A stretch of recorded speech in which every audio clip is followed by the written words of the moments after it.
Hey guys, tonight we begin with something that might surprise you.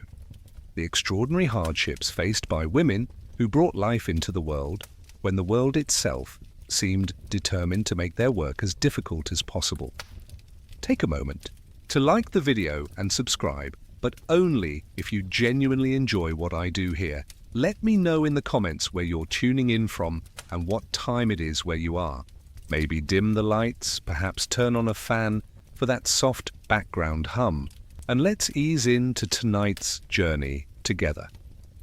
We're stepping back 3.5 centuries to a time when being called to attend a birth meant walking through muddy streets in the dead of night, carrying nothing but your hands, your experience, and the weight of 2 lives depending entirely on your skill.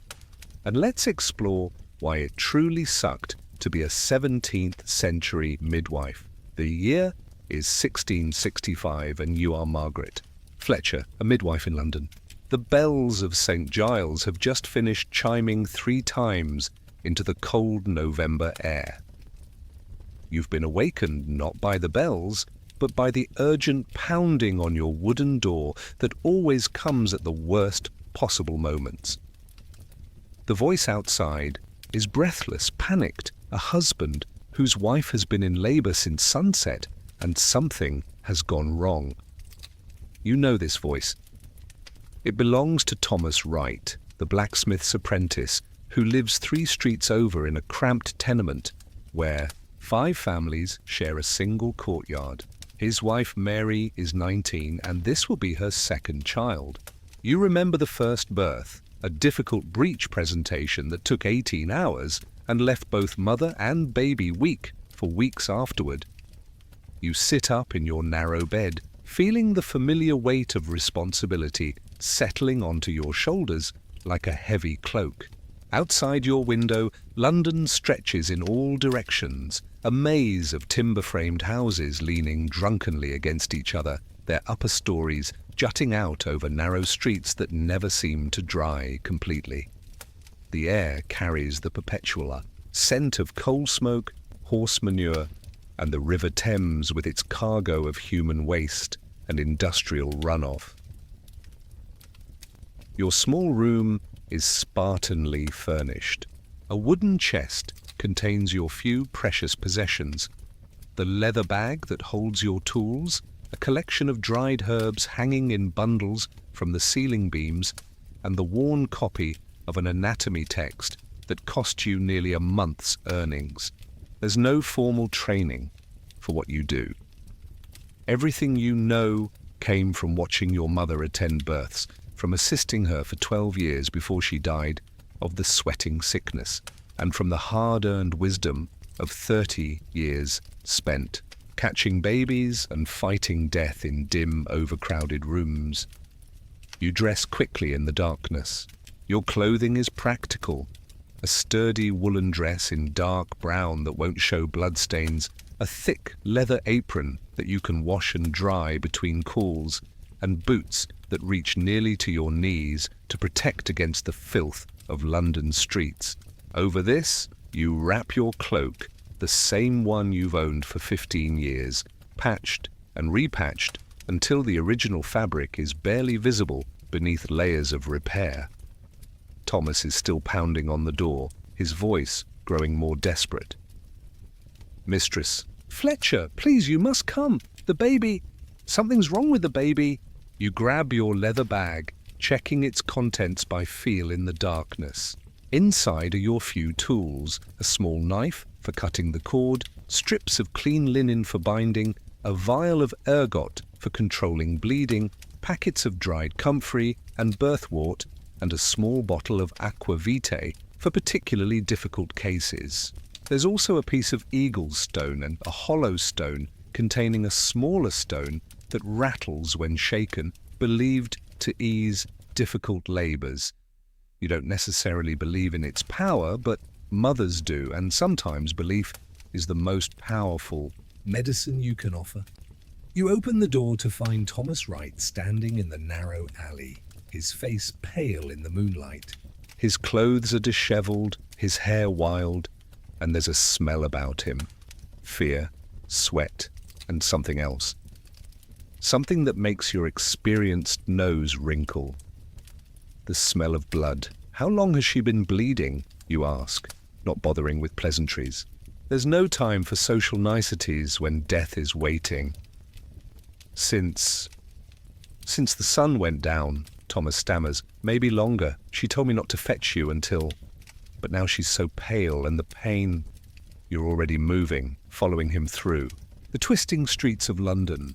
The city at night is a different creature than during the day. Shadows move in doorways. Some human, some perhaps not. The watch calls out the hour occasionally, but mostly the streets belong to those who have nowhere else to be. Prostitutes, thieves, drunkards, and women like you called to their work regardless of the hour. The streets are treacherous. There are no streetlights, only the occasional candle flickering behind a window shutter. The cobblestones are slick with moisture, and worse things than kitchen slops, human waste, the runoff from the butcher shops and tanneries. You step carefully, knowing that a twisted ankle or a fall could mean the difference between life and death for the woman waiting for your help. Thomas leads you through a maze of increasingly narrow alleys. The buildings here are older, more crowded, their upper stories leaning out so far they nearly touch across the narrow space between them. You can hear the sounds of the city's nightlife, a baby crying somewhere above, a man and woman arguing behind thin walls, the distant sound of singing from a tavern that's illegally serving after hours. Tell me about the bleeding, you say, as you walk, your medical mind already cataloguing possibilities. Retained placenta. Tear in the birth canal. Uterine rupture. Each possibility carries its own set of challenges, its own likelihood of success or failure. It started slow, Thomas says, his voice shaking. Just a little, you know. She said it was normal, but then there was so much. The sheets, they're soaked through, and she's been pushing for hours, but nothing's happening. You nod grimly. This sounds like a case you've seen too many times before. A baby positioned wrong, unable to descend properly, causing trauma to the mother's body as she tries unsuccessfully to deliver. In your 30 years of practice, you've seen this scenario play out in dozens of variations, and you know that your success rate is far from perfect. For every baby you've successfully turned, for every mother you've saved from bleeding to death, there are others. Others you prefer not to think about on nights like this. You arrive at the tenement building where Thomas lives. It's a structure that houses dozens of families, built as a single mansion for a wealthy merchant family 50 years ago, now carved up into tiny rooms and rented to anyone who can scrape together the weekly rent. The smell hits you as soon as you enter. Too many people living too close together, inadequate sanitation, and tonight, the metallic scent of blood. Thomas leads you up a narrow staircase, the wooden steps creaking under your weight. Other residents peer out from behind partially open doors, their faces curious and concerned. Birth and death are communal experiences in places like this. Privacy is a luxury that doesn't exist when walls are thin and space is precious. You reach the 3rd floor and follow Thomas down a corridor barely wide enough for one person. He stops at a door and pushes it open, revealing a scene that's become terrifyingly familiar over your 3 decades of practice. The room is tiny, perhaps 8 feet by 10 feet, with a single small window that's been shuttered against the night air. A fire burns in a small grate, providing the only light and struggling to warm the cramped space. The air is thick with smoke from the fire, the smell of unwashed bodies, and the unmistakable odor of a difficult birth. Mary Wright lies on a narrow bed pushed against one wall. She's propped up on pillows that have seen better days, her dark hair plastered to her head with sweat, her face the greyish-white colour that you've learned to fear. Beneath her, the bedding is indeed soaked with blood, far more blood than should accompany a normal delivery. But it's her eyes that tell you the most. They're the eyes of a woman who knows she's dying, who's made peace with the possibility that she won't see tomorrow's sunrise. You've seen those eyes before, and you know that your job tonight isn't just about delivering a baby. It's about fighting death itself, using nothing but your hands, your experience, and whatever slim advantages you can gain from herbs and prayer. Mistress Fletcher? Mary whispers, her voice barely audible above the crackling of the fire. I'm so glad you've come. I don't think I can do this much longer. You set down your bag and wash your hands in a basin of water that Thomas has prepared. The water is cold, but at least it's relatively clean. You've learned through bitter experience that clean hands mean better outcomes, though you don't fully understand why. It's just one of those things that experienced midwives know, passed down through generations of women who've learned to recognize patterns even when they can't explain them. This scene, the desperate midnight summons, the race through dangerous streets, the arrival at a crisis that's been building for hours, this is the reality of your profession. But to understand why it truly sucked to be a 17th century midwife, we need to step back and examine not just the dramatic moments, but the daily grinding challenges that made this one of the most difficult occupations a woman could pursue. Let's rewind to 6 months earlier to a typical Tuesday morning in May. C5, you wake not to an emergency. But to the normal sounds of London coming to life, church bells marking the hour, street vendors calling their wares, the rumble of cartwheels on cobblestones, and the perpetual background noise of a city where nearly 500,000 people are trying to make a living in whatever way they can. Your day begins, as always, with the question of money. As a midwife, you exist in a strange economic limbo. You're performing work that's absolutely essential. Every baby born in London passes through the hands of women like you, but you're also operating in a field that's increasingly under attack. From university-trained men who claim superior knowledge and charge prices you could never dream of demanding. Your typical fee for attending a birth is perhaps 2 shillings if the family is reasonably prosperous, as little as 6pence if they're poor, and sometimes nothing at all except a promise of payment when times are better. A promise that's kept perhaps half the time. Compare this to the fees charged by the new breed of man midwives or accoucheurs who are beginning to attend the births of wealthy families. 10 shillings, a pound, sometimes even more for a particularly difficult case. But it's not just about the money.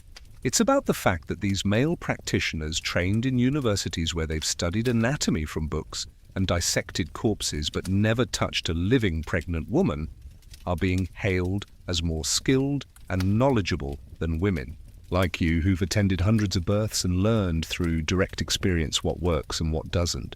You've read Jane Sharp's book, one of the few texts written by a woman for women about midwifery.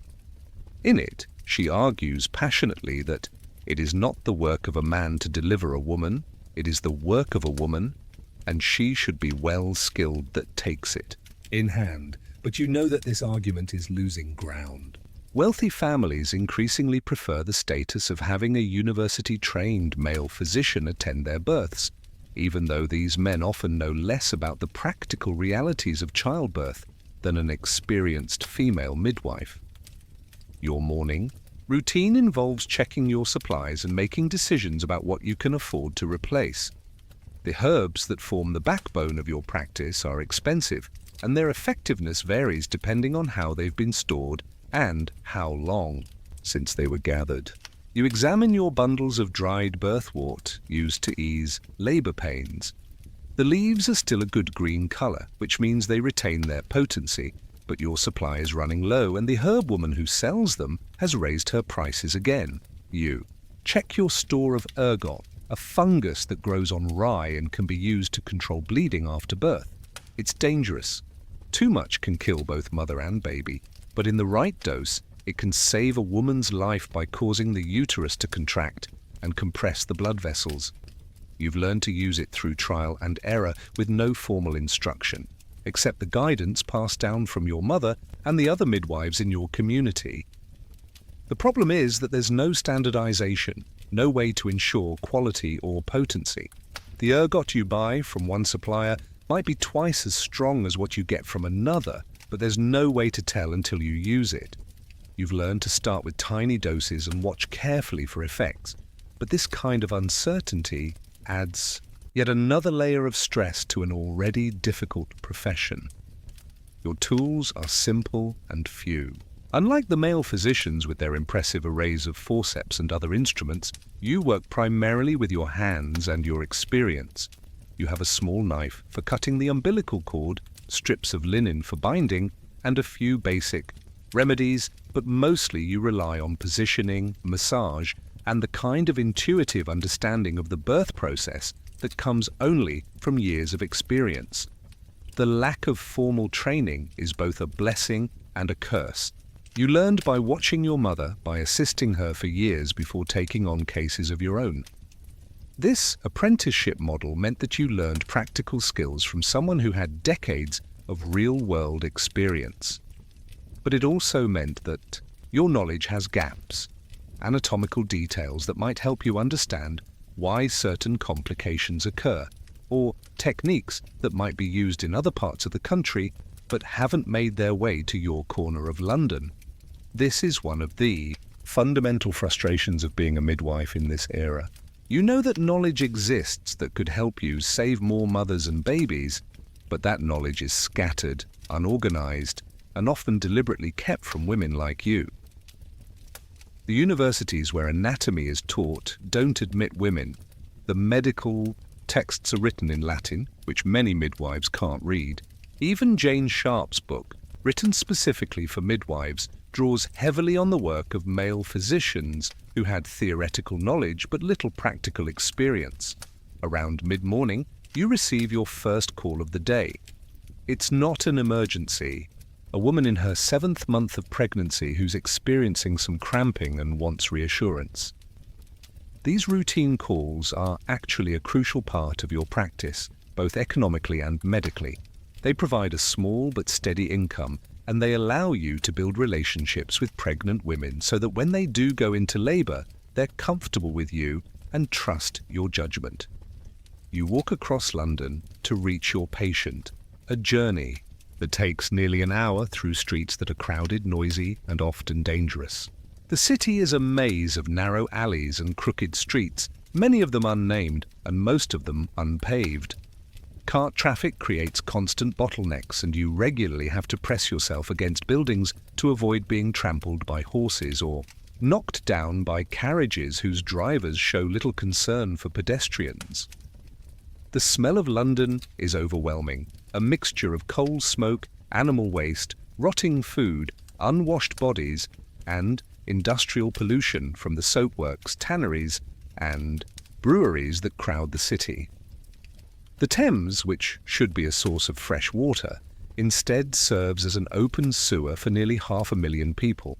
Disease spreads rapidly in these conditions, and as a midwife, you're exposed to everything from smallpox to the sweating sickness to the various fevers that regularly sweep through the poorer sections of the city. Your patient lives in a slightly better part of town, not wealthy, but respectable. Her husband is a shopkeeper who can afford to pay your fees regularly and to call you for routine visits rather than waiting until there's an emergency. This is the kind of client you value most, not just for the financial security, but because these are the cases where you can actually practice preventive care rather than simply responding to crises. You examine her carefully, feeling the position of the baby, listening to its heartbeat through the mother's belly, checking for signs of problems that might complicate the birth still months away. Your hands are your primary diagnostic tools. You can determine the baby's position, estimate its size, and assess whether it's developing normally, all through touch and experience. But there are limits to what you can know. You can't see inside. The womb can't detect many potential complications until they become acute problems. You rely on the mother's description of her symptoms, on subtle changes in the baby's movements, on your accumulated experience of how normal pregnancies progress versus how problematic ones develop. This uncertainty is one of the most stressful Aspects of your profession. You're making decisions that can mean the difference between life and death, but you're doing it with incomplete information and limited tools. A baby that seems perfectly positioned at 8 months can turn breech. between your last visit and the onset of labor. A pregnancy that progresses normally can suddenly become complicated by bleeding, infection, or any number of other problems that you won't detect until it's possibly too late to address them effectively. After reassuring your patient and collecting your fee, a precious sixpence that will help pay for food and rent, you return home through streets that have grown even more crowded as the day progresses. The afternoon brings another call, this one more urgent. A woman has gone into labor with her 4th child, and while 4th babies usually come quickly and easily, there are complications. You arrive to find a situation that's become increasingly common. The family has been attended by a male physician for the pregnancy, one of the new breed of university-trained practitioners who charge high fees and claim superior knowledge. But now that the actual birth is imminent, the physician has declared that the manual work of delivery is beneath his dignity and has departed, leaving instructions that you should be called to complete the procedure. This arrangement frustrates you on multiple levels. The physician has collected the largest fee, has made decisions about the management of the pregnancy without consulting you, and has then handed off the most dangerous and difficult part of the process to you while taking no responsibility for the outcome. If the birth goes well, he'll claim credit for his prenatal care. If something goes wrong, the blame will fall on you. The woman in labor is frightened and confused. She's been told by the physician that everything is progressing normally, but she can feel that something is wrong. The baby hasn't descended as it should, and the contractions, while strong, don't seem to be accomplishing anything. You examine her and immediately understand the problem. The baby is trying to come shoulder first, a presentation that's impossible to deliver without intervention. This is exactly the kind of situation where your experience as a midwife is invaluable. You know how to manually turn a baby in the womb, how to guide it into the proper position for delivery. It's delicate, dangerous work that requires precise judgment about when to intervene and how much force to use. Too little, and the baby remains stuck. Too much, and you can cause injuries that kill both mother and child. But you also know that if this case goes badly, you'll be the one held responsible. The physician who failed to detect the problem will escape blame, while you'll be accused of incompetence or worse. There are always whispers about midwives who lose too many babies, suggestions that they might be practicing witchcraft or deliberately causing harm. These accusations are rarely formal or legal. Witchcraft trials are becoming less common by 1665, but the social consequences can be devastating to your practice and your reputation. You work for 3 hours to safely turn the baby and guide it into the world. It's exhausting, nerve-wracking work performed in a room lit only by candles, with family members offering unhelpful advice and criticism. Your back aches from bending over the bed, your hands are cramped from the delicate manipulations required, and you're constantly aware that one wrong move could turn a successful delivery into a tragedy. When the baby finally emerges healthy and crying, the relief in the room is palpable. The mother weeps with joy, the father pumps your hand and presses an extra shilling into your palm, and the other women nod approvingly at your skill.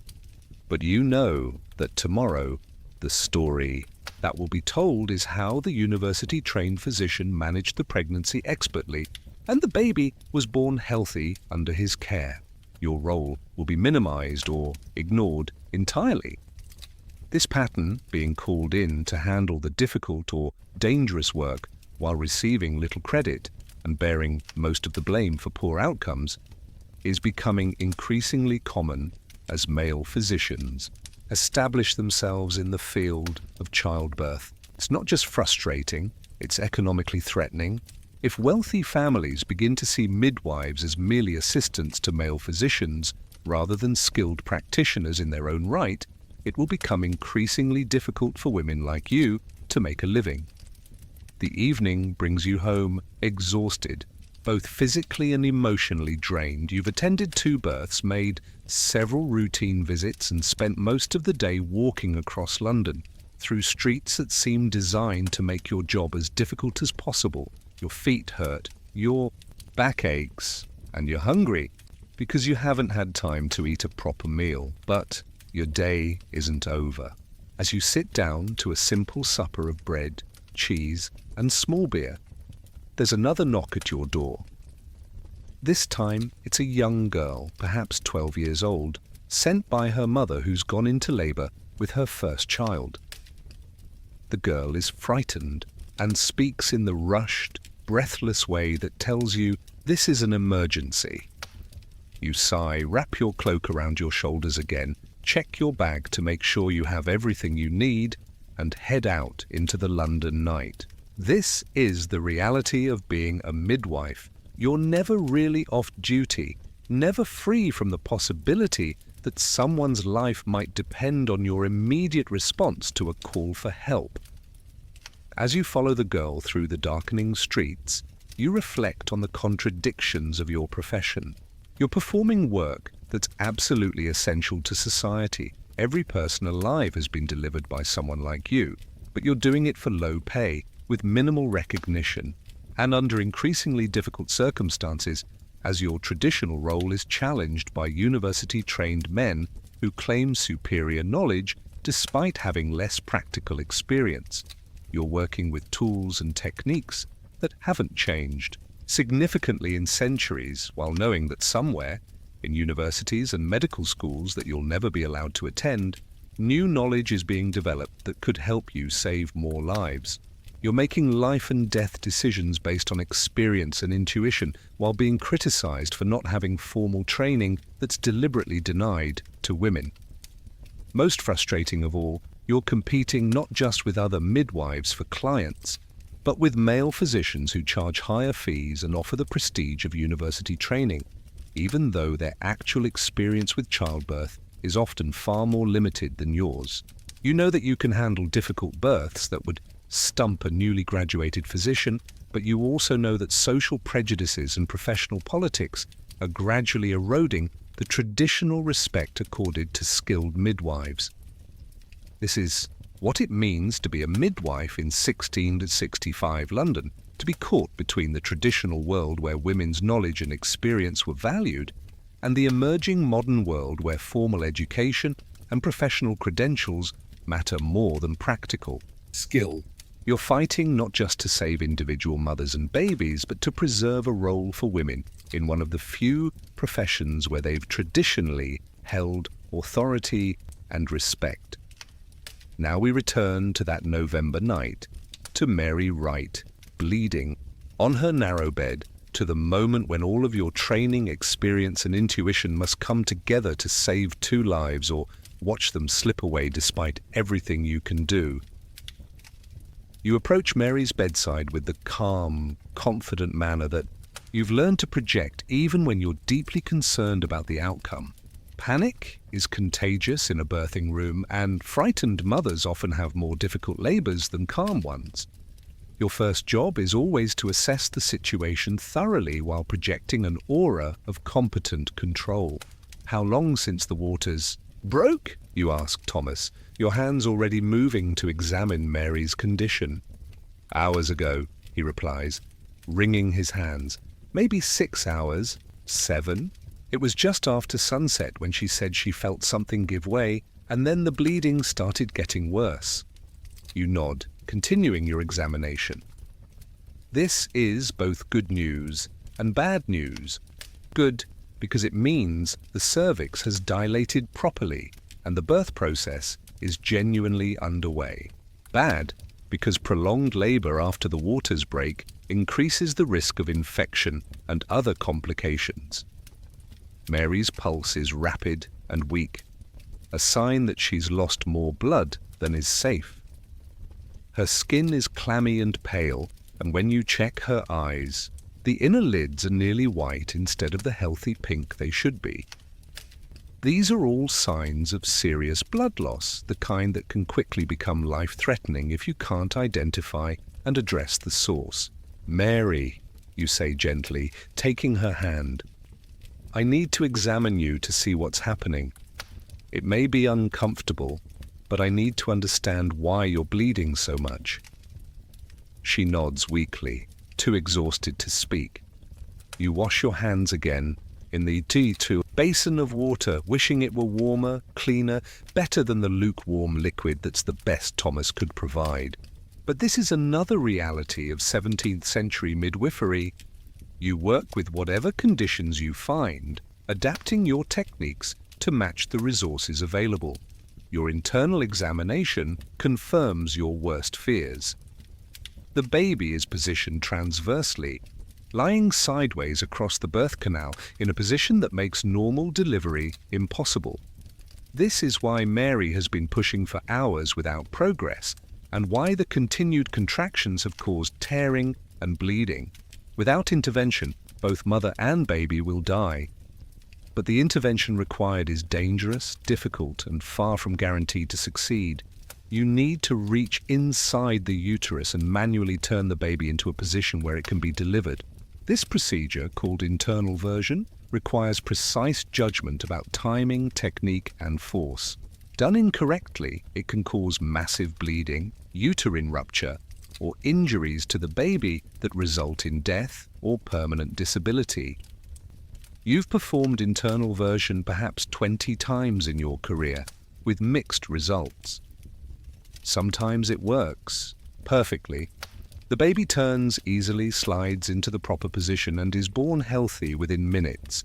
Sometimes it fails, and you have to make the terrible decision of whether to continue trying or accept that the baby cannot be saved and focus entirely on preserving the mother's life. And sometimes, despite your best efforts and years of experience, you lose both. "Thomas," you say quietly, drawing him aside while Mary rests between contractions. "The baby is lying the wrong way. I can try to turn it, but it's dangerous. There's A chance I could make the bleeding worse, or that we might lose the baby in the process." Thomas stares at you with wide, frightened eyes. He's a young man, perhaps 22 or 23, and this is only his second experience with childbirth. He doesn't understand the medical complexities involved, but he can see that his wife is in serious trouble. "What happens if you don't try?" he asks. "Then we will certainly lose the baby, and probably Mary as well," you reply honestly. "The baby cannot be born in its current position, and Mary cannot continue bleeding like this much longer." It's a brutal conversation, but it's one you've had too many times before. In an era before surgical intervention is possible, before blood transfusions, before antibiotics to fight infection, a midwife often faces impossible choices. You can attempt a dangerous procedure that might save both lives but could easily kill both, or you can make the conservative choice that will almost certainly result in one death and possibly two. Thomas nods shakily. "Do whatever you think is best, Mistress Fletcher. Mary trusts you, and so do I." You return to Mary's bedside and explain what you need to do. She's been a mother before. She understands the gravity of the situation better than her husband does. Her eyes meet yours, and you see in them not just fear, but also a kind of resigned courage that you've learned to recognize in women who've accepted that they might die in the process of bringing life into the world. "Will it hurt?" she asks quietly. "Yes," you answer honestly. "I'm sorry, but it will hurt quite a lot. I'll try to be as gentle as possible, but I need to reach inside and turn the baby with my hands." Mary nods and closes her eyes. Do what you must. You prepare for the procedure by checking your supplies once more. You'll need clean linen to control bleeding, ergot ready to administer if the bleeding increases, and aqua vitae to help dull Mary's pain. You also say a silent prayer, not because you're particularly religious, but because in moments like this, it helps to feel that you're not entirely alone in bearing responsibility for what's about to happen. The procedure itself is nightmarish for everyone involved. You must reach deep inside Mary's body while she screams in pain, feeling with your hands for the baby's limbs and torso, trying to identify which way it's positioned and how it can be safely turned. The space is tight, slippery with blood, and every movement causes Mary excruciating pain. But gradually, slowly, you begin to make progress. You can feel the baby's head currently pointing toward Mary's side instead of down toward the birth canal. With careful, gentle pressure, you begin to guide it into the proper position. The baby seems to be alive. You can feel movement, resistance that suggests healthy muscle tone rather than the limpness that would indicate death. The turning process takes nearly an hour. Several times you have to stop because Mary's pain becomes so intense that she loses consciousness, and you need to wait for her to recover before continuing. Thomas holds her hand and whispers encouragement, but there's little anyone can do. To make this easier, finally, miraculously, you feel the baby's head slip into the proper position. The sensation is unmistakable. Suddenly, everything aligns correctly, and you know that normal delivery is now possible. But Mary is exhausted, weak from blood loss, and barely conscious. The contractions that will push the baby out need to be strong and coordinated, and she may not have the strength left to accomplish what still needs to be done. Mary, you say urgently, the baby is in the right position now, but you need to push when the next contraction comes. I know you're tired, but we're almost finished. She opens her eyes and nods weakly. You can see her gathering what little strength she has left, preparing for the final effort that will determine whether this long night ends in joy or tragedy. The next contraction comes, and Mary pushes with everything she has. You can see the baby's head beginning to crown, but progress is slow. Mary's exhaustion is working against her, and each push seems weaker than the last. I can't, she whispers. I'm sorry, I can't do it anymore. This is the moment when your experience as a midwife becomes most crucial. You've seen women reach this point of exhaustion before, convinced that they can't continue when they're actually very close to success. Sometimes gentle encouragement is enough. Sometimes you need to take a more active role in the delivery process. Mary, look at me, you say, firmly. You can do this. The baby's head is right there. 2 or 3 more pushes and you'll be holding your child, but you can see that encouragement alone won't be enough. Mary is beyond the point where willpower can overcome physical exhaustion. You're going to have to help deliver this baby manually, using your hands to guide it out while Mary does what little pushing she can manage. This requires perfect timing and considerable skill. You need to support the baby's head as it emerges. Check that the umbilical cord isn't wrapped around its neck, and help guide the shoulders out without causing injury to either baby or mother. All of this while working by candlelight, with your hands slippery from blood and with no assistant except Thomas, who's too frightened and inexperienced to be much help. The baby's head emerges slowly, and you immediately check for the cord. It's wrapped once around the neck, but not tightly. You can slip it over the head without difficulty. This is a common complication, one you've dealt with many times before, but in the stress of the moment, every small problem feels like a major crisis. The shoulders come next, and this is often the most difficult part. The baby's body is larger than its head, and if the shoulders get stuck, you can have a situation where the head is delivered but the body remains trapped inside the mother. This can result in brain damage or death for the baby and severe injuries for the mother. But tonight, fortune is with you. The shoulders deliver smoothly and suddenly the entire baby slides out into your waiting hands. It's a girl and she's breathing. Weak, but breathing. After hours of crisis and uncertainty, this moment of success feels almost anticlimactic. You quickly clear the baby's mouth and nose, making sure her breathing passages are open. She gives a weak cry, not the robust wail of a perfectly healthy newborn, but enough to indicate that her lungs are working and she's likely to survive. You wrap her in the clean linen you had prepared and hand her to Thomas while you attend to Mary. The placenta needs to be delivered and Mary is still bleeding more than she should. You massage her abdomen to encourage the uterus to contract and expel the placenta, and you prepare a dose of ergot in case the bleeding doesn't stop soon. This is another critical moment. Retained placenta can cause life-threatening infection, and continued bleeding can kill a woman even after a successful delivery. But again, tonight you're fortunate. The placenta delivers completely, and the ergot helps control the bleeding. Mary's color begins to improve slightly, and while she's still weak and exhausted, she's no longer in immediate danger of death. You clean and examine the baby more thoroughly. She's small, probably premature by a few weeks, but otherwise healthy. Her breathing is becoming stronger, her color is improving, and she responds normally to stimulation. Given the trauma of the delivery, this is a better outcome than you had dared to hope for. As dawn begins to break outside the small window, you finally allow yourself to relax slightly.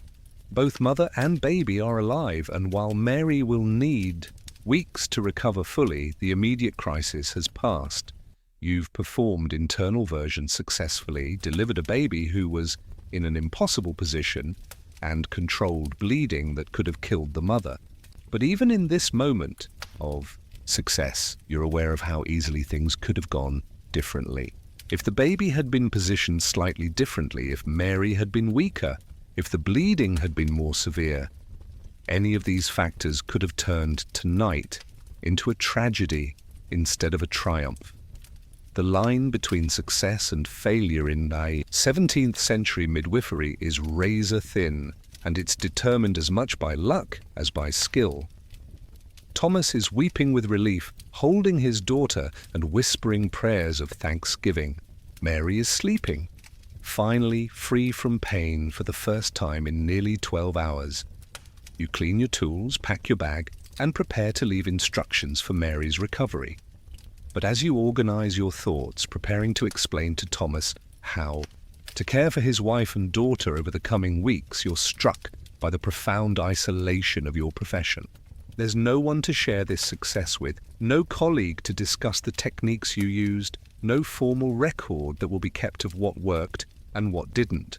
Tomorrow, if another midwife faces a similar case, she'll have to rely on her own experience and judgment, just as you did tonight.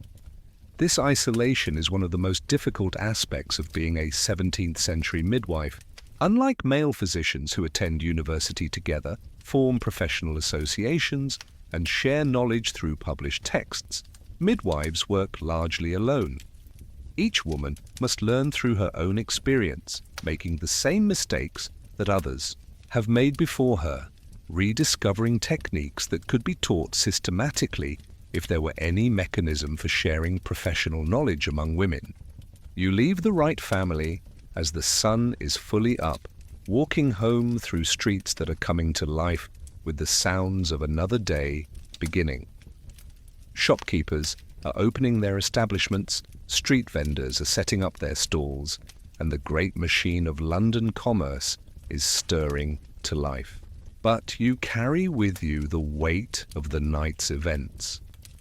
The knowledge that you've saved 2 lives, but also the awareness that tonight's success was as much about luck as skill.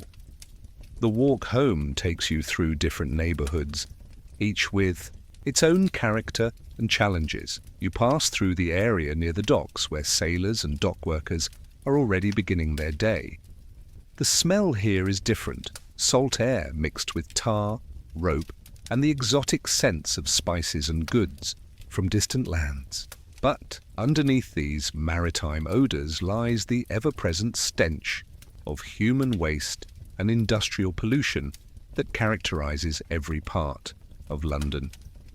The women you see here are different from those in other parts of the city. Many are the wives of sailors left alone for months at a time while their husbands voyage to distant ports.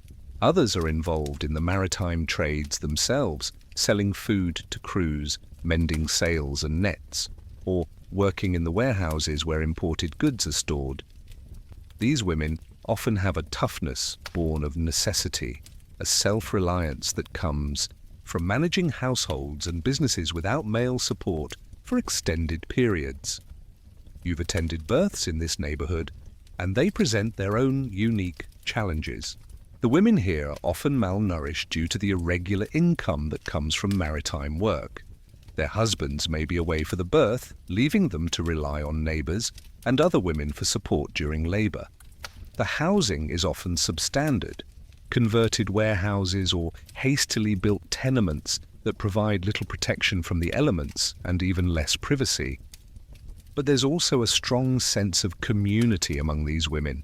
They look out for each other's children, share what little they have during hard times, and provide mutual support during crises. When you attend a birth in this area, you're often working with several experienced women who've assisted at many deliveries themselves. While they may lack formal training, their practical knowledge and willingness to help can make the difference between success and tragedy. You continue through the artisan quarter where skilled craftsmen, blacksmiths, carpenters, tailors and others ply their trades. The air here rings with the sound of hammers on metal, the scrape of planes on wood, and the rhythmic thumping of looms. This is where Thomas Wright works, learning the blacksmith's trade from a master who expects long hours and provides barely enough wages to support a small family. The births you attend in this neighborhood are often complicated by the physical demands placed on pregnant women who must continue working almost until the moment of delivery. A blacksmith's wife might be helping with the bellows or sorting iron stock until her contractions become too strong to ignore. A carpenter's wife might be applying finishes to woodwork or maintaining the shop while her husband works on construction sites across the city. These women often have strong bodies from years of physical labor which can make for easier deliveries, but they also face unique risks. Exposure to the chemicals used in various trades can affect pregnancy outcomes. The heat from forges and the dust from woodworking can cause respiratory problems that complicate childbirth, and the economic pressure to work as long as possible means that many women don't get the rest they need during the final weeks of pregnancy. You pass a group of women gathered around a well, drawing water for their households and sharing the morning's gossip. Their conversation stops when they see you, and several nod respectfully. Word of last night's successful delivery has already begun to spread, as it always does in neighborhoods where everyone knows everyone else's business. "Good morning, Mistress Fletcher," calls out Ellen Hartwell, a woman whose own difficult delivery you attended 2 years ago. "We heard about Mary Wright, another successful case, praise be to God." You acknowledge the greeting with a tired smile, but you don't stop to chat. The professional distance you maintain isn't rudeness, it's necessity. As a midwife, you're privy to some of the most intimate details of women's lives. You know who's pregnant before they announce it publicly, who's had miscarriages they've kept secret, who's struggled with infertility, and who's given birth to children whose paternity might be questionable. This knowledge is both a professional asset and a personal burden. Women trust you because they know you'll keep their secrets, but carrying so many confidences can be isolating. You can't participate in gossip about births and pregnancies because doing so would violate the trust that's essential to your practice. You can't discuss the technical aspects of difficult cases because other women wouldn't understand the medical details. And you can't share your fears and uncertainties about challenging cases because doing so might undermine confidence in your abilities. The weight of professional secrecy adds to the isolation that comes from working alone. Not only do you lack colleagues to discuss techniques and share knowledge with, but you also can't discuss much of your work with friends and neighbors. The very nature of your profession requires a kind of social distance that can make it difficult to form close personal relationships outside of your immediate family.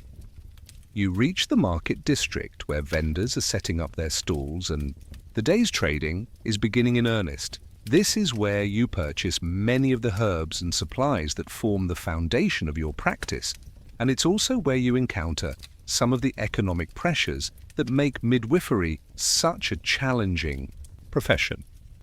The herb sellers know you by sight, and several call out greetings as you pass, but you notice that their prices have increased again since your last visit. The ergot that's essential for controlling postpartum bleeding now costs nearly twice what it did a year ago. The dried birthwort that helps ease labor pains has become so expensive that you can only afford to keep a small supply on hand. These price increases aren't arbitrary. They reflect broader economic conditions that affect every aspect of life in 17th century London. England is involved in various military conflicts that disrupt trade routes and increase the cost of imported goods. Poor harvests have made food more expensive, leaving families with less money to spend on other necessities. And the growing popularity of certain medicinal herbs among wealthy families has created competition that drives up prices for everyone. But as a midwife, you have limited ability to pass these increased costs on to your clients. The families who can afford to pay higher fees are increasingly turning to male physicians, while the families who still rely on midwives often can barely afford your current rates. You're caught between rising costs for supplies and downward pressure on the fees you can charge, the economic squeeze that threatens the viability of your practice. You stop at the stall of Martha Blackwood, an herb seller who's been supplying midwives in this part of London for nearly 20 years.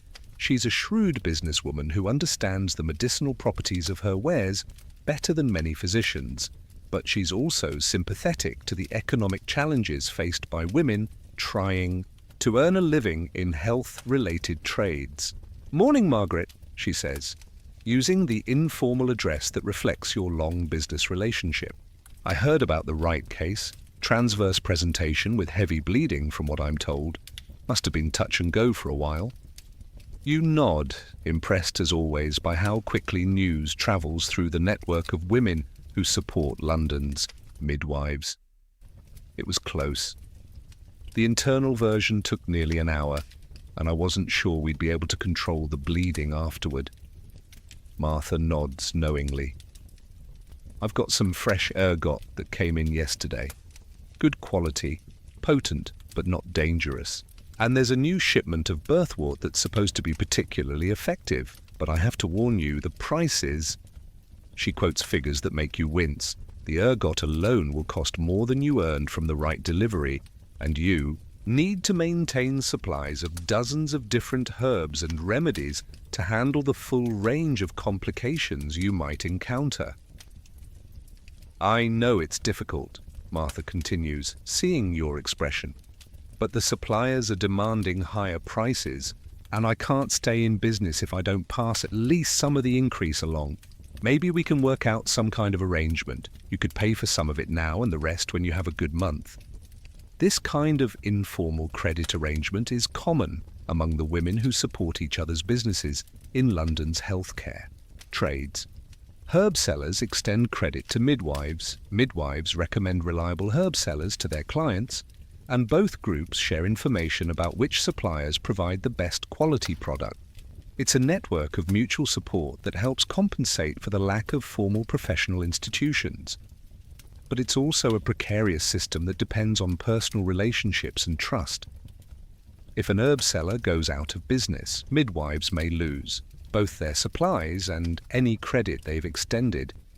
If a midwife's practice fails, herb sellers lose both a customer and any outstanding debts. The economic vulnerability of individual practitioners creates vulnerability for the entire network. You negotiate a purchase that stretches your budget, but ensures you'll have adequate supplies for the next few weeks. As you pack the herbs into your bag, you reflect on how different this transaction would be if you were a male physician. University-trained doctors often have wealthy patrons who provide financial support, formal institutional backing that gives them credit with suppliers, and fee structures that allow them to charge enough to cover their costs with a comfortable margin. The contrast becomes even more stark when you consider the licensing and regulatory environment. Male physicians are licensed by professional bodies that understand their work and support their economic interests. Midwives are licensed by church authorities who view their work primarily as a moral and social issue rather than a medical one. You leave the market district and enter the area where wealthy merchants and minor nobility maintain their London residences. The contrast with the neighborhoods you've just passed through is striking. Here, the streets are wider and cleaner, the houses larger and better maintained. Servants hurry about their errands, and well-dressed women travel in sedan chairs or small carriages rather than walking through the mud and filth that characterizes most of London's streets. This is where you lose most of your potential clients. To male physicians, the families here can afford to pay the higher fees charged by university-trained doctors, and they increasingly prefer the social prestige that comes with being attended by a man with formal medical credentials. A wealthy merchant's wife doesn't want to be seen as relying on the same kind of care available to a blacksmith's wife. She wants medical attention that reflects her family's social status. But you still occasionally receive calls from this area, usually in circumstances that highlight the limitations of the male physician's approach to childbirth. Sometimes a physician miscalculates the timing of a birth and isn't available when labor begins unexpectedly. Sometimes a wealthy woman develops complications that require hands-on intervention that the physician considers beneath his dignity. And sometimes, despite all the social pressure to employ a male doctor, a woman simply prefers to be attended by someone who shares her gender and understands the female experience of childbirth. These cases present their own challenges. The expectations are higher, the scrutiny more intense, and the consequences of poor outcomes more severe. A wealthy family that loses a baby or experiences complications may have the resources and connections to formally complain to church or civil authorities about your conduct. They may spread negative reports about your abilities among other wealthy families, effectively ending any chance you might have had of building a practice among higher-paying clients. But successful cases in this neighborhood can also be particularly valuable, both economically and professionally. A wealthy family that's satisfied with your care may recommend you to other families of similar status, potentially opening up opportunities for higher fees and more regular income. And the medical challenges presented by wealthy women, who are often well-nourished and have access to the best available prenatal care, can help you develop skills that improve your overall practice. You pass the residence of Sir William Thornton, a successful wool merchant whose wife you attended during a difficult birth 3 years ago. Lady Thornton had been receiving care from Dr. Edmund Whitmore, one of London's most prestigious physicians, but when she went into labour prematurely while Dr. Whitmore was attending another case, you were summoned to handle the emergency. Delivery was complicated by the baby's early arrival and a cord presentation that required delicate manoeuvring to prevent strangulation. Dr. Whitmore arrived just as you were completing the delivery of a healthy, if small, son. Rather than acknowledging your skill in handling a dangerous situation, he criticized your technique and suggested that his presence had been necessary to ensure a successful outcome. Lady Thornton, however, knew better. She had been conscious throughout the delivery and understood exactly who had saved her son's life. She paid you generously and quietly recommended your services to several other women in her social circle. But she did so discreetly, understanding that openly preferring a female midwife over a prestigious male physician could be seen as socially inappropriate. This incident illustrates one of the most frustrating aspects of practicing midwifery in an era when male physicians are gaining dominance in childbirth. Your most impressive successes often go unrecognized or are attributed to male colleagues who contributed little or nothing to the positive outcome. Meanwhile, any failures or complications are likely to be blamed entirely on your supposed inadequacies, regardless of the actual circumstances involved. The social dynamics of gender and professional authority mean that you're fighting an uphill battle for recognition and respect, even when your clinical outcomes are superior to those achieved by less experienced male practitioners. The medical knowledge you've accumulated through decades of hands-on experience is dismissed as inferior to the theoretical learning acquired by men who may have attended far fewer births than you have. You continue through the wealthy district, observing the lives of privilege that are so different from those of most of your patients. Here, pregnant women have servants to handle household tasks, nutritious food available throughout their pregnancies, and comfortable living conditions that minimize many of the risk factors you see among poorer families. Their births are attended not just by physicians or midwives, but by teams of nurses and servants who can provide continuous support throughout labor and recovery. Yet even these advantages don't eliminate all the risks associated with childbirth in the 17th century. You've seen wealthy women die from infections that developed despite the best available care, complications that arose despite careful prenatal monitoring, and bleeding that couldn't be controlled despite access to the most expensive remedies. The fundamental biological processes of pregnancy and childbirth don't respect social distinctions, and death doesn't discriminate between the wives of merchants and the wives of laborers. But the social and economic resources available to wealthy families do make a significant difference in outcomes. When complications arise, they can afford to summon multiple practitioners, purchase expensive remedies, and provide extended recovery periods that allow full healing.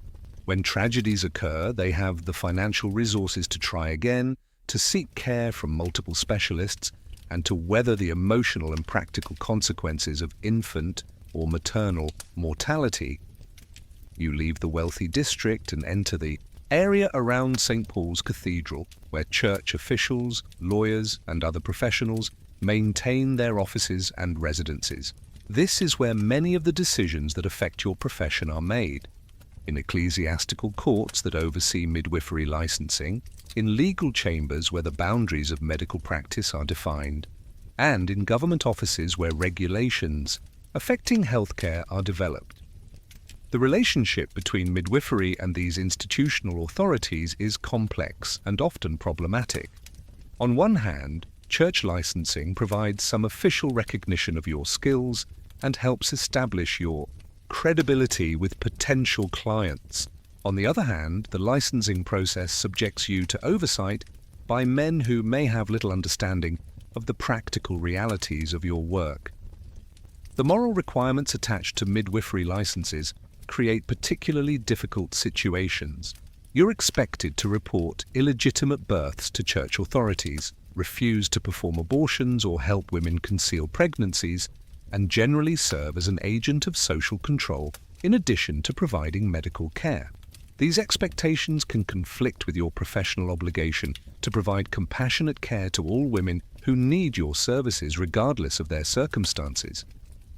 You face situations where strict adherence to the moral requirements of your license would have meant abandoning women in desperate need of help. Young, unmarried women who became pregnant through rape or coercion, married women whose husbands were absent and who faced accusations of adultery, and widows who became pregnant by men they couldn't marry due to legal or financial constraints. All of these women needed medical care, but providing it sometimes meant choosing between professional ethics and official regulations. Most midwives develop their own informal guidelines for navigating these conflicts, finding ways to provide necessary care while minimizing legal and professional risks. You might attend an unmarried woman's birth, but delay reporting it to church authorities for several weeks, giving her time to make arrangements for the child's care or to formalize a relationship with the father. You might provide post-birth care to women who've had miscarriages or stillbirths without inquiring too closely into the circumstances that led to the pregnancy's end. These compromises allow you to fulfill your primary obligation to preserve life and health while avoiding direct confrontation with regulatory authorities. But they also create a constant low-level stress, an awareness that you're always walking a fine line between providing adequate care and maintaining your legal right to practice. The licensing process also reflects broader tensions about women's roles in society and the extent to which they should be allowed to exercise independent Professional authority. Church officials who oversee midwifery licenses often seem more concerned with ensuring that midwives remain subordinate to male religious and medical authority than with evaluating their clinical competence.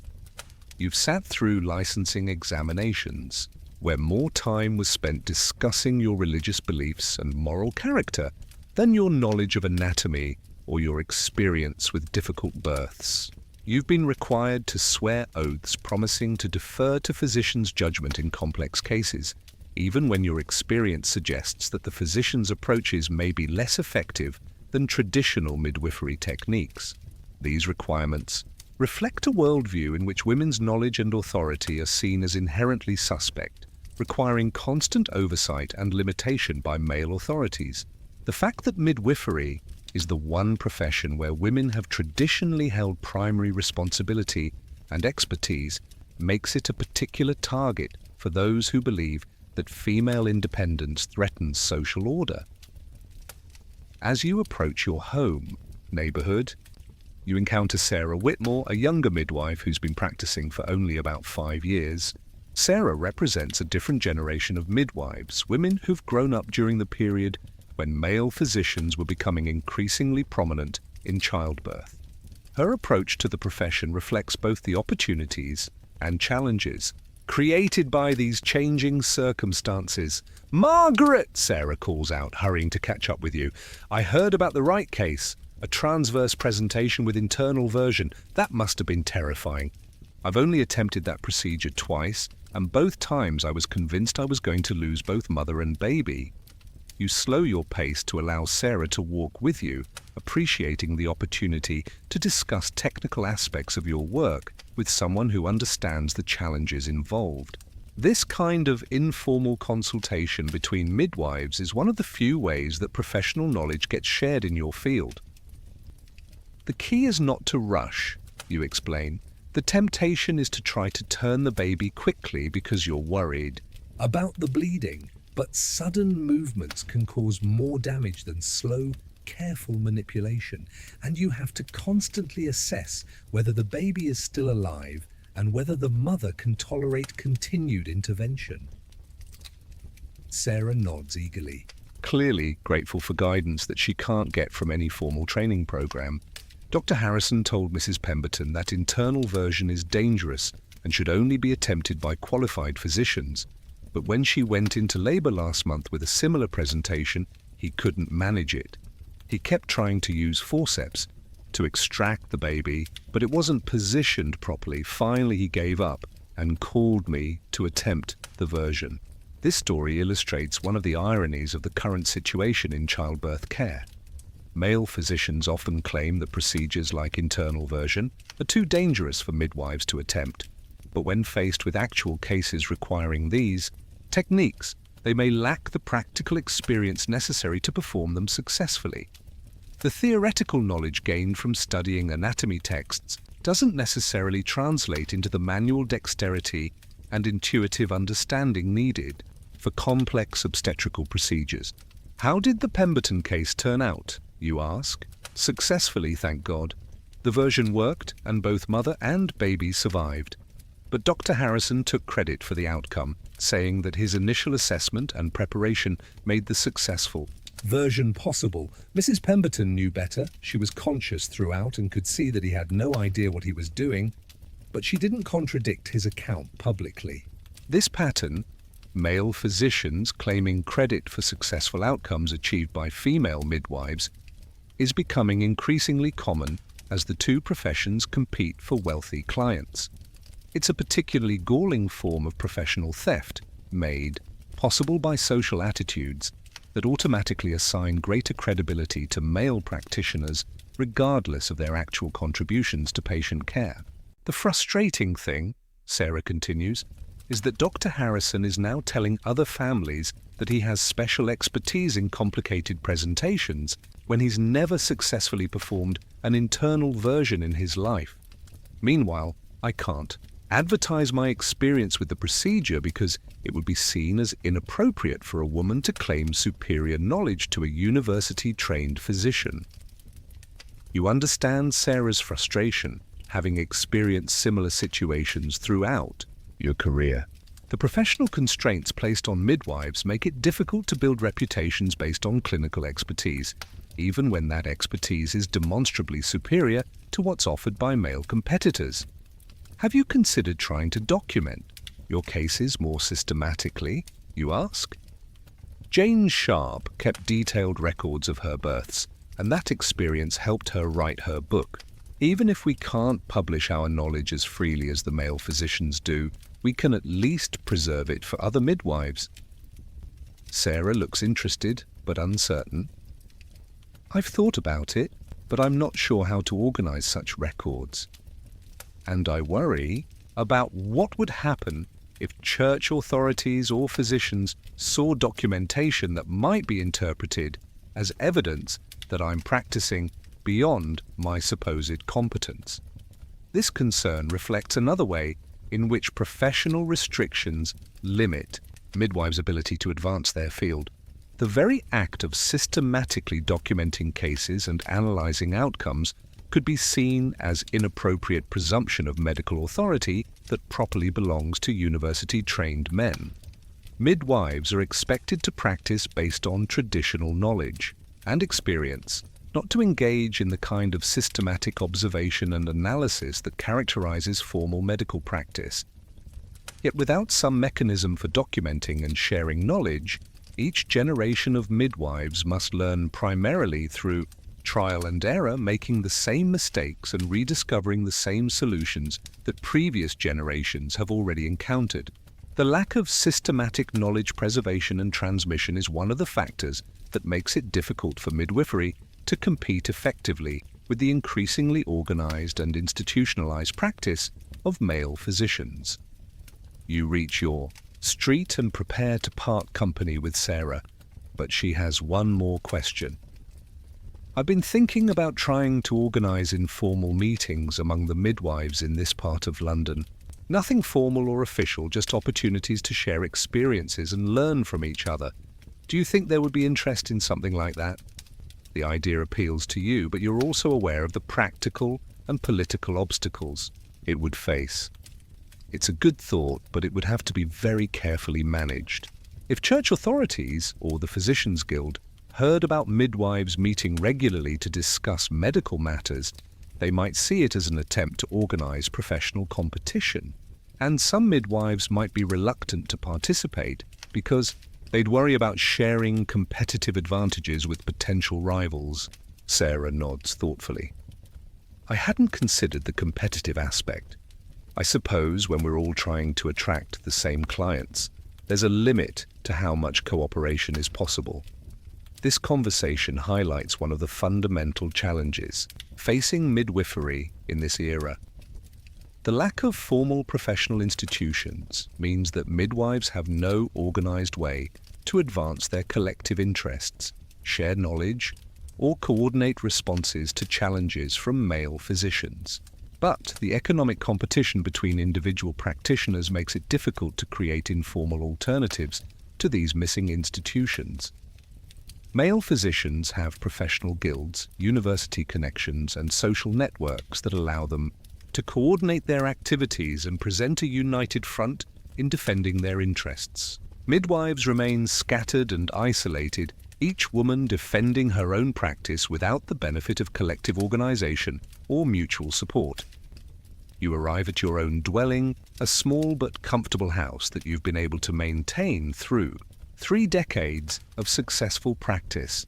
The contrast with your earlier years when you lived in a single rented room and worried constantly about having enough money for food and supplies reflects the gradual success you've achieved despite all the obstacles facing women in your profession. But you're also aware that this success could be fragile. A few bad outcomes, a change in the regulatory environment, or increased competition from male physicians could quickly undermine the position you've built.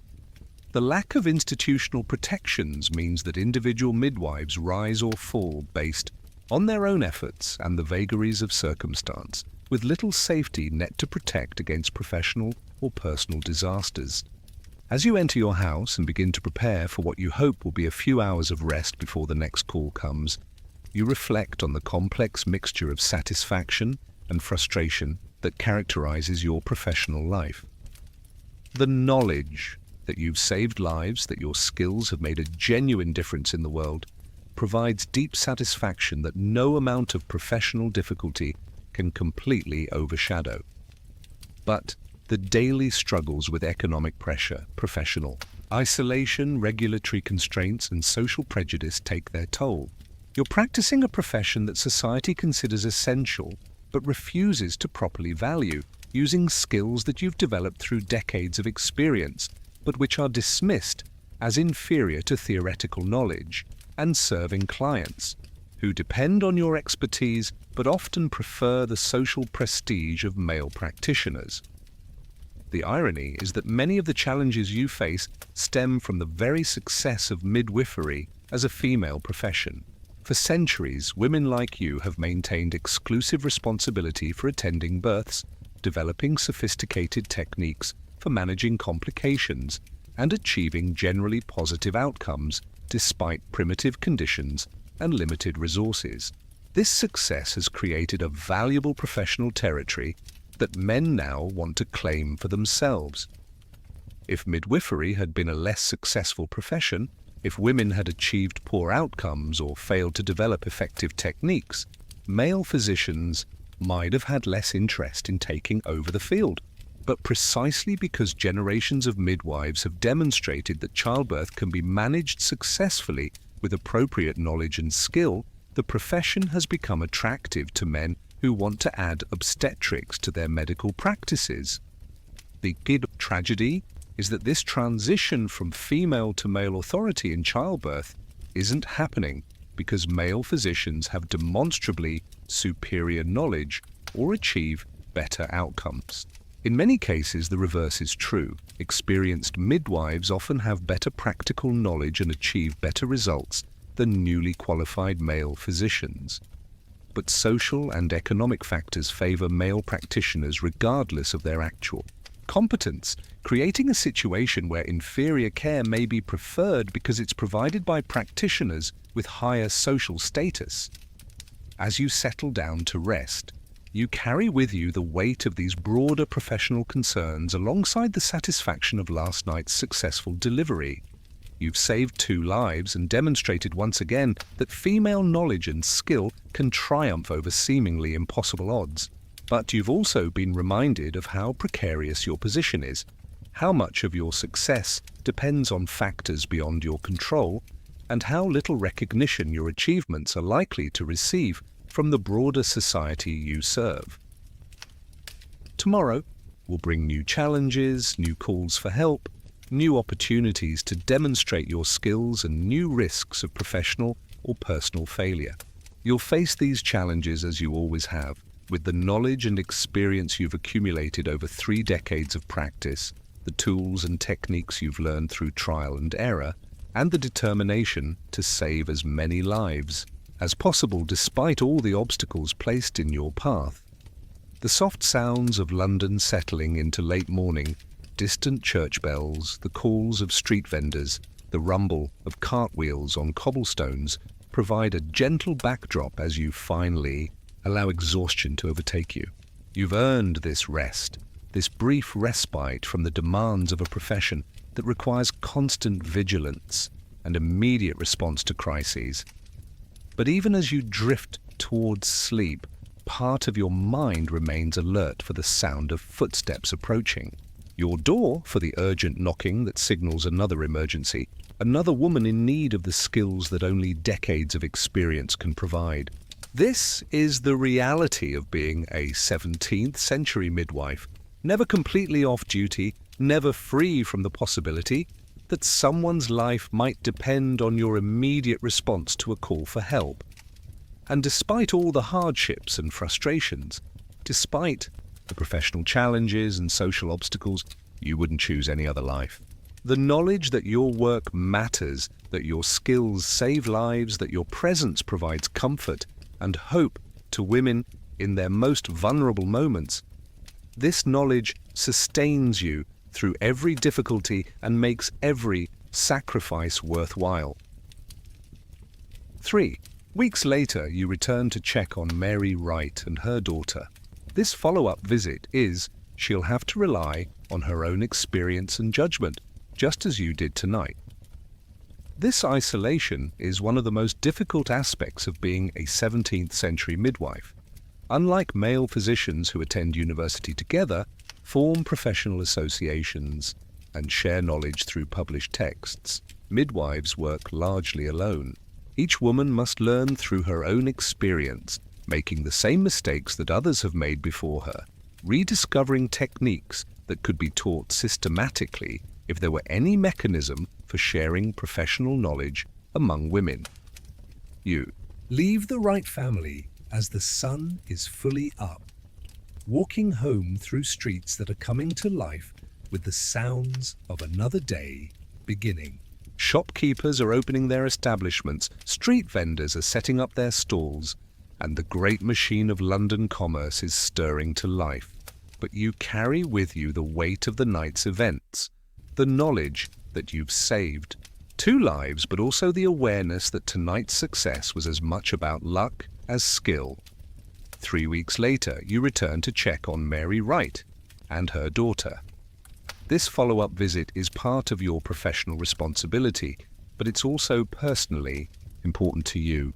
After a difficult case like Mary's, you need to see the long-term outcome to reassure yourself that your interventions were truly successful and didn't cause complications that only became apparent later. You find Mary sitting up in bed, nursing her daughter. Her color has returned to normal, and while she's still thinner than she was before the birth, she no longer has the gray, exhausted look that had frightened you so much that November night. The baby, too, has thrived. She's gained weight, her breathing is strong and regular, and she nurses with the vigorous appetite of a healthy infant. "Mistress Fletcher," Mary exclaims when she sees you. "I was hoping you would come. I wanted to. Thank you properly for what you did. Thomas says you saved both our lives." You examine both mother and baby carefully, checking for signs of infection, ensuring that Mary's bleeding has stopped completely, and confirming that the baby is developing normally. Everything looks good, better than you had dared hope, given the severity of the complications during delivery. But this visit also reminds you of another frustrating aspect of your profession. Mary's family is poor. The initial fee you received, 2 shillings, was probably more than they could easily afford, and you know there will be no additional payment for this follow-up visit. If Mary had been the wife of a merchant or a lawyer, you might have received additional compensation for the complexity of the case and the skill required to achieve a successful outcome. But working-class families pay what they can, when they can, and that's the end of it. This economic reality shapes every aspect of midwifery practice. You take cases that you know will barely pay for your time and supplies because you can't afford to turn away clients, but you also can't afford to specialize in difficult cases that require extended time and follow-up care. The financial pressures force you to maintain a practice that's broad rather than deep, handling routine births that provide steady income alongside the occasional crisis that demands all of your skill and experience. As you walk home from the right family's tenement, you encounter another midwife, Sarah Blackwood, a woman about your own age who practices in a different part of London. You know each other by reputation and have met occasionally at the market or at church, but your relationship is complicated by the fact that you're technically competitors for the same pool of clients. I heard about the Wright case, Sarah says. Word gets around when there's a difficult birth that goes well. Thomas has been telling everyone who will listen that you saved his wife and daughter. You nod, pleased that the case has become known as a success, rather than whispered about as suspicious or problematic. In a profession where reputation is everything, this kind of positive word of mouth is invaluable. I had a similar case last month, Sarah continues. Transverse presentation, heavy bleeding. But I couldn't turn the baby. Lost both mother and child. Her voice is matter of fact, but you can hear the pain underneath. Every midwife carries the weight of her failures as well as her successes. This brief conversation illustrates another aspect of midwifery that makes it particularly challenging in this era. There's no formal mechanism for midwives to share experiences, learn from each other's techniques, or collectively improve their practices. Each woman works in isolation, learning through trial and error, developing her own approaches to common problems. If there was some way for midwives to meet regularly, to discuss difficult cases and share successful techniques, the profession as a whole would benefit enormously. A procedure that works well for one midwife could be taught to others. Mistakes that one woman makes could help others avoid similar errors. But social and economic factors make this kind of professional cooperation nearly impossible. Midwives are scattered across the city, each maintaining her own practice and competing for clients. They come from different social backgrounds, have different levels of literacy and education, and often practice under different regulatory frameworks depending on which parish they work in. Some are licensed by the Church of England, others practice without formal authorization, and a few may even be Catholics or members of dissenting Protestant sects. Most fundamentally, there's no economic incentive for cooperation. In a profession where each woman's income depends on maintaining her own client base, sharing knowledge and techniques can feel like giving away competitive advantages.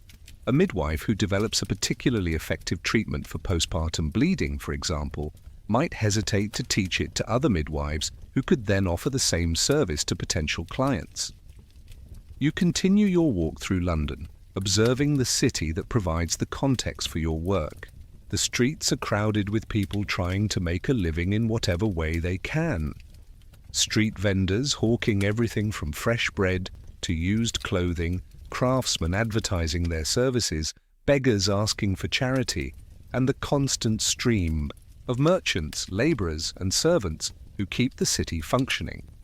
But beneath this surface bustle, you're aware of the broader social and economic changes that are reshaping your profession.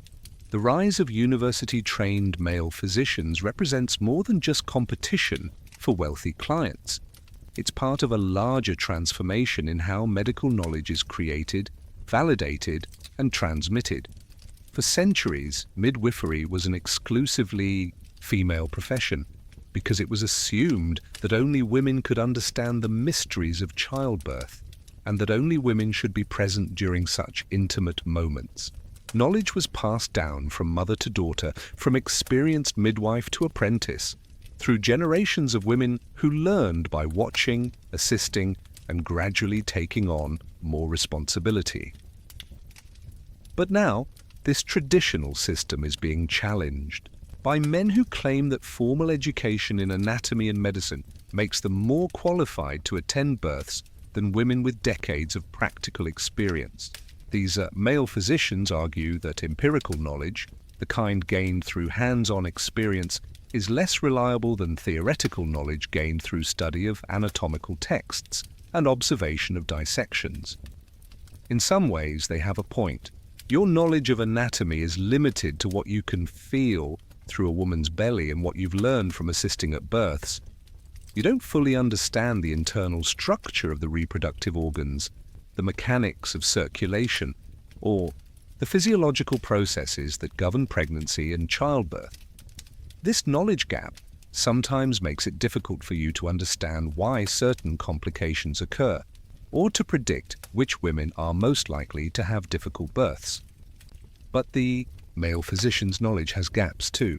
They may understand anatomy better than you do, but they lack the practical experience that comes from attending hundreds of births. They know how the reproductive organs are supposed to work in theory, but they don't have the intuitive understanding that comes from feeling thousands of babies move through the birth canal, from recognizing the subtle signs that indicate when labor is progressing normally versus when intervention is needed. Most importantly, the male physician's approach to childbirth is fundamentally different from yours. They view birth as a medical event that requires management and intervention, while you see it as a natural process that usually proceeds successfully with minimal interference. This philosophical difference has practical implications for how births are conducted and what kinds of outcomes are achieved. You've observed that women attended by male physicians are more likely to have their labors artificially speeded up, with drugs, more likely to have instruments used to extract their babies, and more likely to suffer injuries that require extended recovery time. The physician's interventionist approach may be appropriate for the small percentage of births that involve serious complications, but when applied routinely to normal labors, it often creates problems rather than solving them. But despite your concerns about the growing influence of male physicians in childbirth, you're realistic about the direction things are heading. Social prestige matters in 17th century London, and university education carries more status than practical experience. Wealthy families increasingly prefer to be attended by physicians who can display their Latin learning and theoretical knowledge, even if their practical skills are limited. This trend threatens not just your income, but the entire tradition of female knowledge and authority in childbirth. If midwifery becomes seen as merely an auxiliary service to male medical practice, women will lose one of the few areas where they've traditionally held professional authority and respect. The afternoon brings you to another reality of 17th century midwifery, the regulatory environment that governs your practice. You've been summoned to appear before the ecclesiastical court that oversees midwifery licensing in your parish. This isn't because you've done anything wrong, but because the Church of England requires periodic renewal of midwifery licenses and wants to ensure that practicing midwives are adhering to both medical and moral standards. The licensing process is both helpful and problematic. On one hand, it provides some official recognition of your skills and gives clients confidence that you're qualified to practice. On the other hand, it places you under the authority of church officials who may know little about the practical realities of midwifery, but who have significant power to regulate your professional activities. The licensing examination focuses as much on your moral character and religious orthodoxy as on your medical knowledge. You're required to swear that you'll report illegitimate births to church authorities, that you won't perform abortions or help women conceal pregnancies, and that you'll baptize babies in emergency situations but won't usurp the priest's role. In normal circumstances, these requirements place you in an awkward position. Part of your role as a midwife involves providing care and support to women, regardless of their circumstances, but the licensing requirements expect you to serve as an agent of social control, reporting on your patient's behavior to religious and civil authorities. You've had cases where women gave birth to children who were clearly conceived outside of marriage, and you've faced pressure to report these situations to church officials who would then subject the women to public humiliation and financial penalties. But you've also seen how this reporting requirement damages the trust between midwives and their patients, making women reluctant to seek care when they need it most. The licensing process also involves demonstrating your knowledge of anatomy and birth techniques, but The examination is conducted by male church officials who have no practical experience with childbirth. They ask questions based on textbook knowledge that may have little relevance to the actual practice of midwifery, while ignoring the experiential knowledge that's most crucial for successful practice. After completing the licensing renewal process, you reflect on how this regulatory system embodies many of the contradictions and difficulties of being a 17th century midwife. You need official recognition to practice legally and to maintain credibility with clients, but obtaining that recognition requires submitting to the authority of men who don't understand your work and who have agendas that may conflict with your professional obligations to your patients. As evening approaches, you return home to prepare for whatever the night might bring. Your bag is restocked with fresh herbs and clean linen. Your tools are cleaned and sharpened, and you've had a proper meal for the first time in several days. But you know that at any moment there could be another knock on your door, another emergency that will require you to venture out into the dangerous streets of London to attend another birth. This uncertainty, never knowing when you'll be called, never being able to plan your time with confidence, always being on standby for emergencies, is perhaps the most wearing aspect of midwifery practice. You can't take trips, can't make social commitments, can't even be sure that you'll be able to sleep through the night. Your life is shaped entirely by the unpredictable timing of other women's labors. But despite all the hardships, frustrations, and dangers of your profession, there are moments that make it worthwhile. The relief in a husband's eyes when you tell him that his wife and baby are both healthy, the trust that women place in you during their most vulnerable moments, the knowledge that your skills and experience have genuinely saved lives that would otherwise have been lost.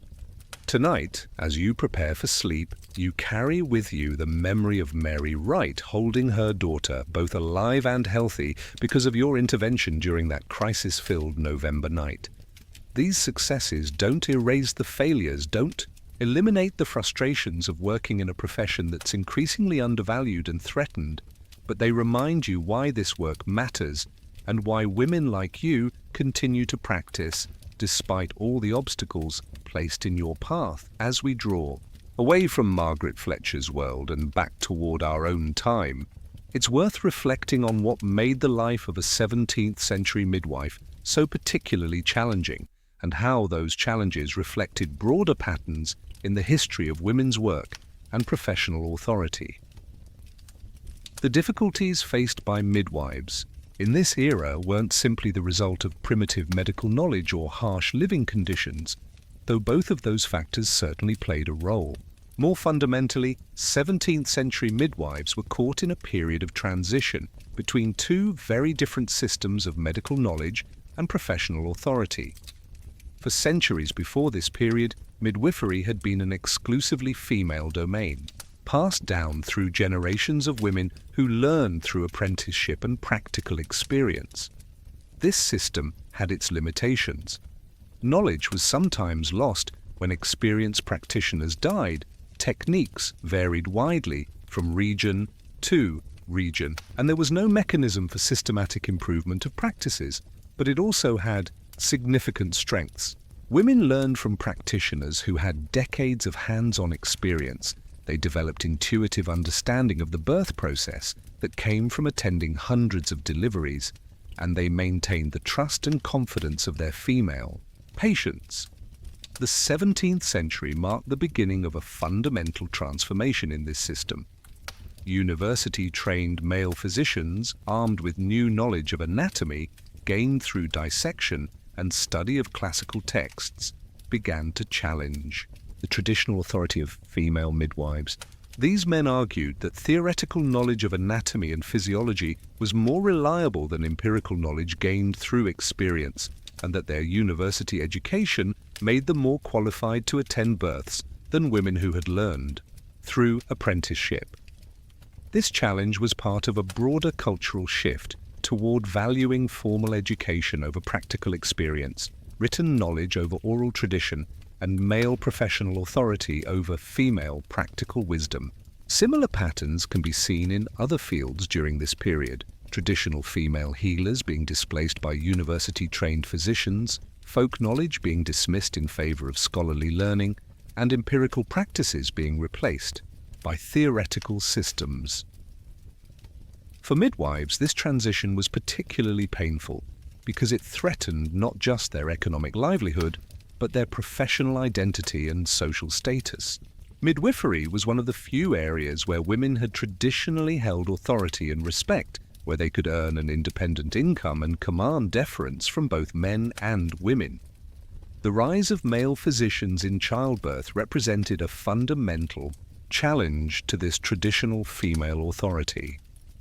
The story of Jane Sharp, whose 1671 book, The Midwife's Book, was mentioned throughout our narrative, illustrates both the potential and the limitations of women's responses to this challenge. Sharp attempted to defend female authority in midwifery by adopting some of the tools and techniques of the male physicians who were challenging that authority. She wrote in English rather than Latin, making medical knowledge accessible to women who couldn't read scholarly languages. She combined practical experience with theoretical knowledge, drawing on both her own 30 years of practice and the anatomical texts written by male physicians. But Sharp's book also reveals the constraints under which 17th century women operated. She had to be careful not to challenge male authority too directly, framing her arguments in terms of practical necessity rather than fundamental rights. She couldn't claim superior knowledge to university-trained physicians, only different and complementary knowledge, and her book, despite its innovations, couldn't create the institutional support system. Schools, professional associations, licensing bodies controlled by practitioners themselves, that would have been necessary to preserve female authority in midwifery over the long term. The regulatory environment that governed midwifery in this period also reflected these broader tensions between traditional and emerging systems of authority.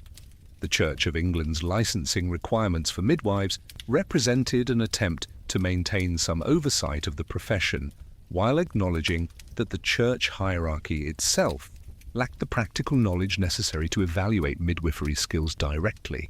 But these licensing requirements also placed midwives in a subordinate position relative to male religious authorities, requiring them to serve as agents of social control rather than simply as medical practitioners. The economic pressures faced by 17th century midwives were intensified by these social and professional changes.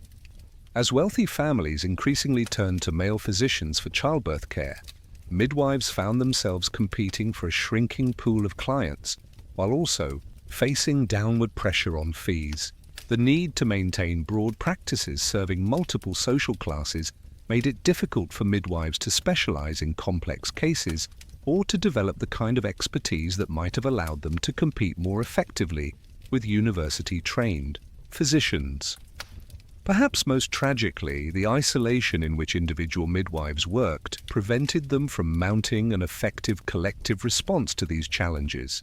Unlike male physicians who could form professional associations, share knowledge through published texts, and present a united front in defending their interests, midwives remained scattered and isolated, each woman struggling individually to maintain her practice and reputation.